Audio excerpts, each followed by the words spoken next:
ಜ್ಞಾನಪೀಠ ಪ್ರಶಸ್ತಿಯನ್ನ ಪಡೆದಿರ್ತಕ್ಕಂಥವ್ರ ಹೆಸರು ಗುರ್ತಿರ್ಬೇಕು ನೀವು. ಅದರೊಳಗೊಬ್ರು ವಿಕ್ರ ಗೋಕಾಕ್, ವಿನಾಯಕ್ ಕೃಷ್ಣ ಗೋಕಾಕ್ ಅಂತೇಳಿ.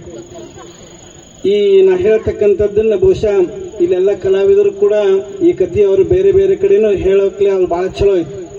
ಅವ್ರದೊಮ್ಮೆ ಲಗ್ನ ಆಗ್ತಾವ, ಒಮ್ಮೆ ಆಗಿತ್ತು, ಮತ್ತೆ ಒಮ್ಮೆ ಆಕೈತಿ ಅಂದ್ರೆ ಮತ್ತೆ ಹಗಲೆಲ್ಲ ಆಕೈತಿ ತಿಳ್ಕೊಬೇಡ್ರಿ. ಆ ಒಂದು ಲಗ್ನ ಸಮಯ ಒಳಗ ಆ ವಿಕ್ರ ಗೋಕಾಕರಿಗೆ ಅಕ್ಷತ ಹಾಕಿದ ಮೇಲೆ ನಮ್ಮ ಭಾರತೀಯ ಸಂಸ್ಕೃತಿ ಅಂದ್ರೆ ಆರತಿ ಅಂತ ತಗೊಂಡು ಬೆಳಗೋದವ್ರಿಗೆ. ಆರತಿ ಒಳಗೆ 2 ದೀಪ ಇರ್ತಾವ, ಒಂದು ಹೆಣ್ಣಿನ ಪ್ರತೀಕ, ಇನ್ನೊಂದು ಗಂಡಿನ ಪ್ರತೀಕ ಅಂತೇಳಿ. ಈಗ ಸಮಯ ಒಳಗ ಇಲ್ಲಿ ಬಹುಶಃ 7 ದೀಪ ಇರಬಾರ್ದು ಅಂತೇಳಿ 5 ಹಾಕ್ಯಾರಿದ್ರಾಗ. ಆ ಸಮಯ ಮಾಡಿದವ್ರೇನು ದಡ್ರಲ್ಲ. ಅಲ್ಲಿ 7 ದೀಪ ಯಾಕದಾವ ಅಂತಂದ್ರ ಇಲ್ಲಿ ಅದ್ರೊಳಗ ನೀವೆಲ್ಲ ದೇವಿ ಪುರಾಣಕ್ಕೆ ಇರ್ಬೋದು. ರಕ್ತ ಬೀಜಾಸುರನನ್ನ ಸಂಹಾರ ಮಾಡಬೇಕಾಗಿತ್ತಂದ್ರ ದೇವಿ ಸಪ್ತ ಮಾತೃಕೆಯರ ರೂಪವನ್ನು ತಾಳಿ ರಕ್ತ ಬೀಜಾಸುರನ ಸಂಹಾರ ಮಾಡ್ತಾಳ.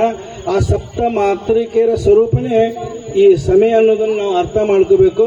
ಇಲ್ಲಿ 7 ದೀಪವನ್ನು ನಾವು ಉರಿಸಿದೀವಿ ಅಂತಂದ್ರೆ ಆ ದೇವಿ ನಮಗೆ ಕೃಪೆಯನ್ನು ಮಾಡ್ತಾಳ ತಿಳ್ಕೊಂಡು ಸಮಯ ಒಳಗೆ 7 ದೀಪ ಹಾಕ್ಯಾರ. ಬಹಳ ಜನ ತಿಳ್ಕೊಂಡು ನೀವೇನಾರು 5 ದೀಪ ಇದ್ದದ್ದು ಸಮಯ ಖರೀದಿ ಮಾಡಿದ್ರೆ ತಪ್ಪದು.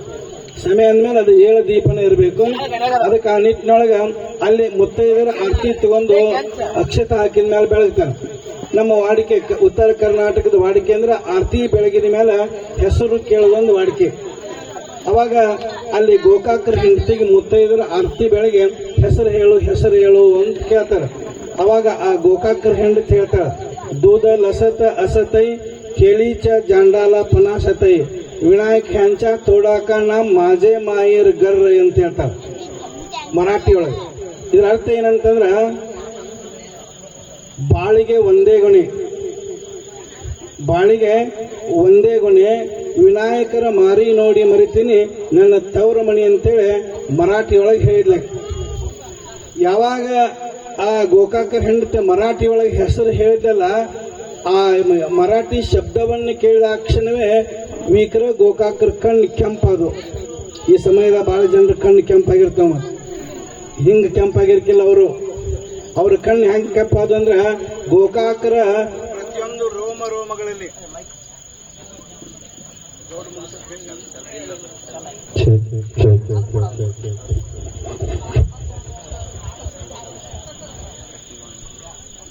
ಈ ಕನ್ನಡದ ಕಟ್ಟ ಅಭಿಮಾನಿಗಳು ವಿಕ್ರ ಗೋಕಾಕರು ಅವ್ರ ಹೆಂಡತಿ ಮರಾಠಿಯಾಗ ಅವ್ರ ಹೆಸರು ಹೇಳಂತ ಕಣ್ಣು ಕೆಂಪಾಗಿದ್ದು. ಈ ಹೆಸರು ಹೇಳೋದ್ರಾಗ ಬಹಳ ಮಜಾ ಇರ್ತೈತಿ. ನಮ್ಮ ಹಳ್ಳಿ ಹೆಣ್ಣುಮಕ್ಕಳು ಎಷ್ಟೊಂದು ಕನ್ನಡದ ಭಾಷೆ ಬಗ್ಗೆ ಪ್ರಬುದ್ಧ ಇರ್ತಾರಂತಂದ್ರೆ ನೀವು ಕೇಳ್ಬೇಕು. ನಿಮಗೆ ಕೇಳಾಕ ಚಂದ ಅನಿಸ್ಬೋದು. ಕಟಕ ರೊಟ್ಟಿ ತಟಕ ಎಣ್ಣೆ ಕಟ್ಕೊಂಡು ಹೋಗಂದ್ರ ಶಟ್ಕೊಂಡು ಹೋಗ್ತಾರ ಟಿಮ್ ಟಿಮ್ ಅಂತೇಳಿ. ಈ ಗಾದೆ ನಿಮಗೆ ಕೇಳಾಕಿದ್ರು ಅದ್ರ ಎಷ್ಟು ಕನ್ನಡದ ಶ್ರೀಮಂತಿಕೆ ಐತಿ ಅಂತಂದ್ರ ಪ್ರತಿಯೊಂದು 2ನೇ ಅಕ್ಷರ ಟ ಅದ. ಕಟಕ ರೊಟ್ಟಿ ತಟಕ ಎಣ್ಣೆ ಕಟ್ಕೊಂಡು ಹೋಗಂದ್ರೆ ಶಟ್ಕೊಂಡು ಹೋಗಾರ. ಪ್ರಾಸಮಯವಾಗಿರ್ತಕ್ಕಂಥ ಒಂದು ಒಡಪು. ಒಡಪಿನ ಬಹಳ ಗಮ್ಮತ್ತ. ಇದನ್ನು ಬರೆದವ್ರು ಯಾವ ಡಾಕ್ಟರೇಟ್ ಪದವಿ ಪಡೆದವರಲ್ಲ, ಯಾವ ಕಾಲೇಜ್ ಕಟ್ಟಿ ಹತ್ತಿದವರಲ್ಲ, ಒಬ್ಬ ಕಸವನ್ನೇ ತೆಗಿತಕ್ಕಂಥ ಹಳ್ಳಿ ಹೆಣ್ಣು ಮಗಳು ಅನ್ನೋದನ್ನ ನಾವು ಎಂದಿಗೆ ಮರಿಬಾರದು. ಇನ್ನೂ ನೋಡ್ಬೇಕು. ಒಮ್ಮೆ ನಾನು ಒಬ್ಬರು ಲಗ್ನಕ್ಕೆ ಹೋಗಿದ್ದೆ. ಲಗ್ನಕ್ಕೆ ಹೋದಾಗ ಎಲ್ಲ ಹೆಣ್ಮಕ್ಳು ಆರತಿ ಬೆಳಗ್ಗೆ ಹೆಸರು ಹೇಳು ಅಂತೇಳಿ ಆ ಹೆಣ್ಮಗಳು ಒಟ್ಟೆ ಹೆಸರು ಹೇಳಿಲ್ಲ. ಭಾಳ ಜನ ಕೇಳಿದ್ರು. ಕೊನೆಗೆ ಒಬ್ರು ಹೇಳಿದ್ರು, ಅಜ್ಜಾರ ಬಾಜುಕ ಕುಂತೀನಿ, ನೀವಾರ ಕೇಳ್ರಿ, ನಿಮ್ಮ ಮಾತು ಕೇಳಿ ಆಕೆ ಹೆಸರು ಹೇಳಬಹುದು ಅಂತಂದಾಗ ನಾ ಹೆಸರು ಹೇಳಮ್ಮ ಅಂತಾನೆ. ಆ ಹೆಣ್ಮಗಳನ್ನ ಅಜ್ಜಾರ ಬ್ಯಾಡ್ ಬಿಡ್ರಿ ಅಂದ. ಇಲ್ಲವಾ ಹೇಳಿ, ಇಷ್ಟೆಲ್ಲ ಜನ ಕೇಳಕತ್ತಾರ, ಹೇಳಂದಾಗ ಆ ಹೆಣ್ಮಗಳ ಹೆಸರು ಹೇಳಿದ್ರು.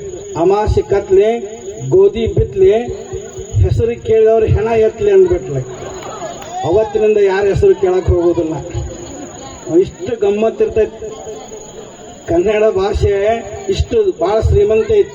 ಈಗಿನವ್ರು ಹೇಳ್ತಾರೆ ನೋಡ್ಬೇಕು, 3 × 3 = 9, ಟಿಮ್ ಟಿಮ್ ಈಸ್ ವೆರಿ ಫೈನ್ ಅಂತ ಈಗಿನವ್ರು ಹೇಳ್ತಾರೆ ಹೆಣ್ಮಕ್ಳು. ಇಲ್ಲಿ ಆಯ್ತು.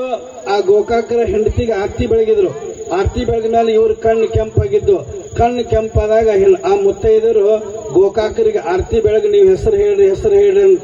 ಅವಾಗ ಗೋಕಾಕರು ಹೇಳ್ತಾರೆ, ಭಾಳ ಲಕ್ಷ ಕೊಟ್ಟು ಕೇಳ್ರಿ, ಕ್ವಾಟ್ಯಾಗ ಕೋಟಿ ತಾಳಿ ಕೋಟಿ, ಕ್ವಾಟ್ಯಾಗ ಕೋಟಿ ತಾಳಿ ಕೋಟಿ. ಇನ್ನೊಮ್ಮೆ ಹೇಳಬೇಡ ಮರಾಠಿ. ಇನ್ನೊಮ್ಮೆ ಹೇಳಬೇಡ ಮರಾಠಿ, ಮತ್ತೊಮ್ಮೆ ಹೇಳಿದ್ರೆ ತಿರುತನ ಸ್ವಾಟಿ ಅಂದ್ರಂತವ್ರು. ಅಂದ್ರೆ ನೀನು ಮಹಾರಾಷ್ಟ್ರದಲ್ಲಿ ಹುಟ್ಟಿರ್ಬೋದು, ಯಾಕಂದ್ರೆ ಗೋಕಾಕರ ಹೆಂಡತಿ ಊರು ಸೊಲ್ಲಾಪುರ, ನೀ ಸೊಲ್ಲಾಪುರದಾಗ ಹುಟ್ಟಿರ್ಬಹುದು. ಇನ್ ಮೇಲೆ ನೀನು ಕರ್ನಾಟಕಕ್ಕೆ ಬರ್ತಿ ಅಂದ್ಮೇಲೆ ಕನ್ನಡದಾಗ ನೀನು ಒಡಪು ಹೇಳ್ಬೇಕು ಅಂತ ಹೇಳಿ ಅಲ್ಲೇ ವೇದಿಕೆ ಮೇಲೆ ಒಡಪಿನ ಮೂಲಕವಾಗಿ ಎಚ್ಚರಿಕೆಯನ್ನು ಕೊಟ್ಟಿರ್ತಕ್ಕಂಥವ್ರು ವಿಕ್ರ ಗೋಕಾಕ್ರವರು. ಹಂಗ ನಮಗೆ ಕನ್ನಡ ಭಾಷೆ ಬಗ್ಗೆ, ನಮ್ಮ ನಾಡಿನ ಬಗ್ಗೆ, ನಮ್ಮ ನುಡಿಯ ಬಗ್ಗೆ ನಾವು ಯಾವಾಗಲೂ ಪ್ರಬುದ್ಧರಾಗಿರ್ಬೇಕಂತ ತಿಳ್ಕೊಂಡನ ಇವತ್ತು ವೇದಿಕೆ ಮೇಲೆ ಇರ್ತಕ್ಕಂಥ ನಮ್ಮೆಲ್ಲ ಗಾಯಕರು ಮೊದಲಿಗೆ ದೇಶಭಕ್ತಿ ಗೀತೆ, ನಾಡಗೀತೆಯನ್ನು ಹಾಡಿದ್ದಾರೆ. ಒಟ್ಟಾರೆ ನಮ್ಮ ಅಶುತೋಷ್ ಅವರ ಜನ್ಮ, ಅವ್ರ ಹುಡುಗ 1 ವರ್ಷ ನಾವಿದ್ರು, ಇನ್ನು ಸ್ವಲ್ಪ ದಿನದೊಳಗೆ ಒಬ್ಬ ಈ ಭಾಗದ ಒಳ್ಳೆಯ ವ್ಯಕ್ತಿ ಆಗಲಿ, ಅವನಿಗೆ ಭಗವಂತ ಆಯುಷ್ಯ ಆರೋಗ್ಯವನ್ನು ಕೊಡಲಿ. ಯಾಕಂದ್ರೆ ಜನ್ಮ ದಿನಾಚರಣೆ ಬಹುಶಃ ಹೆಂಗ್ಯಾಂಗೋ ಆಚರಿಸಬಹುದು. ಇದಕ್ಕೆಲ್ಲ ನಮ್ಮ ಮಹಾದೇವ್ ಗೋಡೆಯವರ ಒಂದು ಮಾರ್ಗದರ್ಶನದೊಳಗೆ ಇಂಥ ಒಂದು ಆಚರಣೆ ಮಾಡ್ತೀರಿ. ತಾವೆಲ್ಲರೂ ಒಳ್ಳೆಯದಾಗಲಿ, ತಮಗೆಲ್ಲರಿಗೂ ಭಗವಂತನ ಕರುಣೆ ಇರಲಿ.